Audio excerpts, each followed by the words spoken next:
India की राजधानी नई दिल्ली में फ़लस्तीन की जो एम्बेसी है, इसका गज़ा पट्टी और हमास से दूर दूर तक कोई ताल्लुक नहीं है। ये अल-फतह ग्रुप की नुमाइंदगी करता है, जिसकी हुकूमत रामल्ला और वेस्ट बैंक में है। महमूद अब्बास इसकी क़यादत करते हैं और ये पूरा इलाका इजराइल के कब्जे में है। गज़ा पट्टी और रामल्ला का बीच में कोई ताल्लुक नहीं है। इसको साफ लफ्ज़ों में समझिए कि जिस तरह ए और सी के बीच में कोई रब्त नहीं है, उसी तरह यहाँ भी है। रामल्ला वेस्ट बैंक है, बीच में इजराइल है, फिर गज़ा पट्टी है। Al Jazeera, Middle East Monitor या कुदस न्यूज़ नेटवर्क की रिपोर्ट उठाकर देख लीजिए।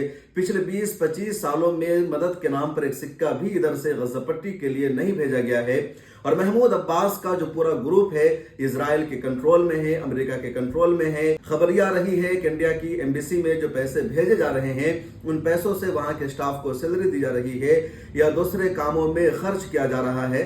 गज़ा पट्टी में जो ऑर्गेनाइजेशन काम कर रही है, उसमें यूनाइटेड नेशन की ऑर्गेनाइजेशन है या इसी तरह मिस्र की